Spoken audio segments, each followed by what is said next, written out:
That was good.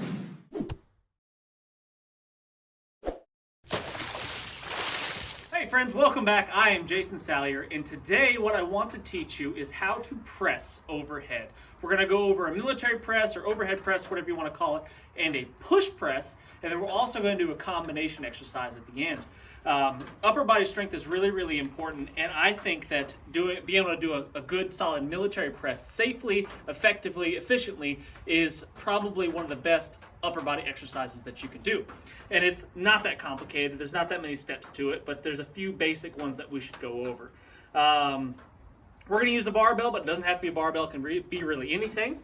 But the starting position for this exercise, regardless of which one you're doing, whether it be a military press or a push press or even a push jerk, is exactly the same. I want to start with my feet directly underneath my hips. And now the barbell needs to start with resting on my shoulders, okay? It needs to be supported by my shoulders to the point where I don't even need to touch it with my hands. And that's not necessarily a big deal for the military press or the overhead press, but it is a big deal when we transition into those more complicated exercises like the push press. And that'll make more sense here in a second. But I want that weight to be supported by my shoulders and the weight securely in my hands. The elbows are going to be pushed forward in front of the bar just a bit. I don't want to see the elbows behind the bar like this, because if that happens, it's going to be very difficult for me to support the barbell. And the bar's going to want to come down like this, especially when I start driving with my legs. So I want the elbows in front of the bar just a bit, like that, with the weight resting on my shoulders. Now, what's happening underneath the barbell is really important. What I want to try to do is get my body as rigid as possible. It's like a solid foundation underneath a home, underneath your house. You don't want it to move. Regardless of what's happening up here, I need what's going on underneath to be really rigid and unmovable. So I'm going to squeeze my quads, I'm going to squeeze my butt cheeks, and I'm going to tighten up my abs. And that's going to make this solid foundation ready to rock, and it's not going to matter what's going on up here. Everything underneath the barbell, underneath my shoulders, is going to be really, really still, really, really solid. So now, once I've got all that dialed in, my weight is pretty much rooted in my heels. I've got my quads squeezed, my butt squeezed, my abs squeezed, weight resting on the shoulders. I can begin to press overhead. And all I'm going to do to initiate that is get my chin out of the way. I'm going to turtle my chin. You can kind of look up. Some people look up. I don't do that. I like to turtle it a little bit to get my face out of the way, because I want to get this bar pressing straight up in a perfectly straight line. I don't want it to go around my head, because that's inefficient, and I'm not going to be able to press very much weight that way. I want to turtle my chin, and press the bar straight up. So if you're looking from the side, that bar path is a perfectly straight up and down line. Once I get my face out of the way, I turtle my chin, and I get the bar past my head, I'm going to start pushing my head and chest back forward to push it through that hole that I've created with the barbell in my arms. And what that does is it gets me directly underneath the barbell, and I've stacked all my bones. It should be pretty much a perfectly straight line from my wrist to my elbow to my shoulder to my hips to my knees.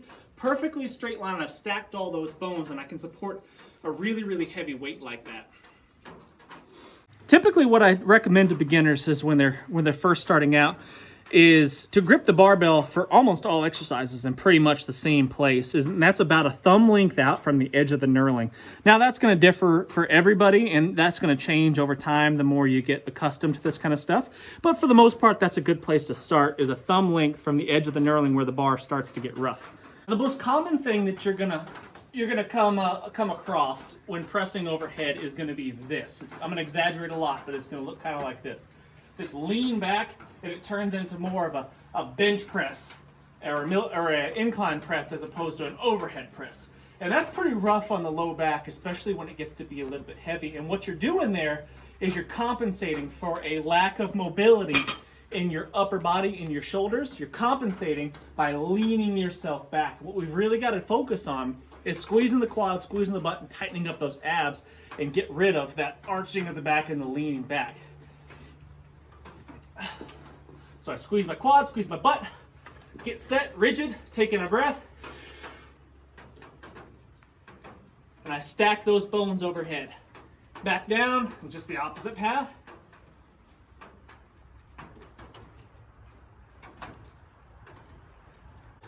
Now, one of my favorite exercises, upper body exercises, is a push press. And I kind of liken this to cheating, right? It's a more efficient way to get a heavy load from shoulder to overhead. It's basically using your legs to get that initial thrust to launch the bar up off of your shoulders and then just finish with pressing overhead. And you can do a significant more weight overhead by doing this method. The push press is a really, really good exercise, a total body exercise, and I really like it. And it looks something like this. I'll demonstrate it and then we'll go through it.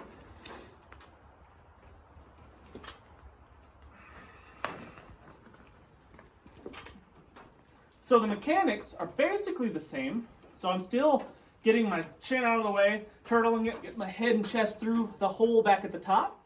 It's exactly the same. The only difference is at the very beginning, I'm going a little bit of a dip, just a few inches of a dip with my legs, pushing my knees forward and out. And I'm driving through my heels really aggressively, squeezing my butt cheeks, tightening everything back up, and finishing with that press overhead. Now the key is to keep that dip and drive, that dip perfectly vertical. The tendency is going to want to be to go to your toes, and you're going to want to dip like this. And if you do that, you're going to end up pushing the weight out in front of you, and it's going to be really difficult to catch back up to it. So what we want to try to do is mitigate that by keeping our dip perfectly vertical. No butt going backward, no leaning forward, just straight up and straight down, really small. Most people will want to try to dip really big. They'll get down here and they'll try to drive it up really far, but almost certainly that's going to make you lean forward. So keep that dip nice and small, short, but powerful.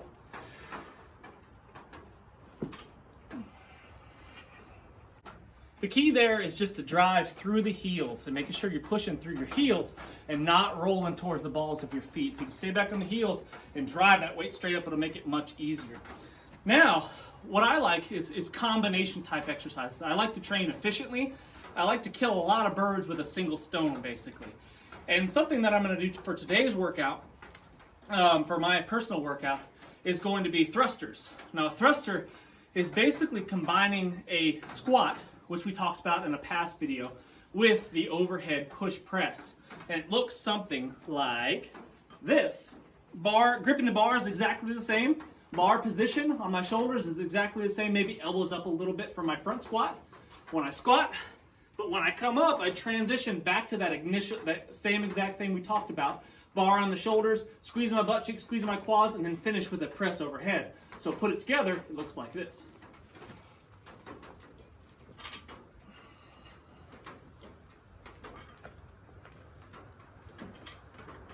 And that is a thruster. I used to take my training pretty seriously.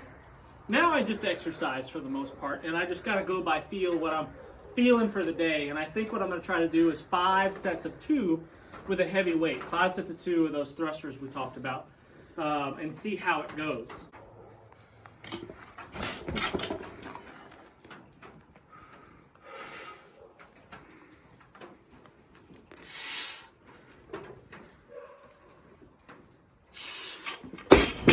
Yeah, that's gonna be good. That's gonna be hard. 5 sets of 2 should be plenty. Yeesh.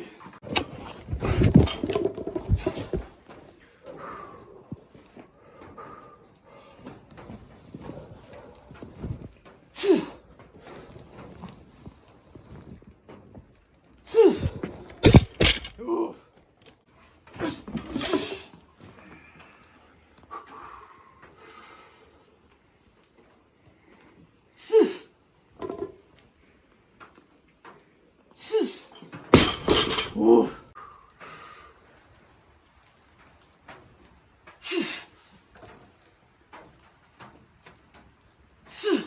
I thought I'd up it 20 pounds and see if I can just get one.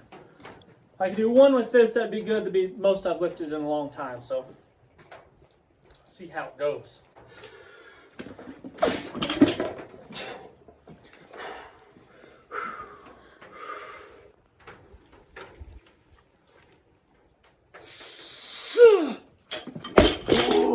That was good. All right, guys, thanks so much for watching. And like I've said 1,000 times before, physical fitness is one of those, it's the most underrated aspects of people's preparations. If you're not physically fit, you're not going to be capable of doing the tasks that are required of you in a survival situation.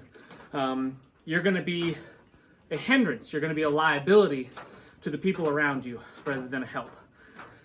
Thank you so much for watching. I hope you got something useful out of this video. Hit that thumbs up. Make sure you subscribe if you haven't already. See ya.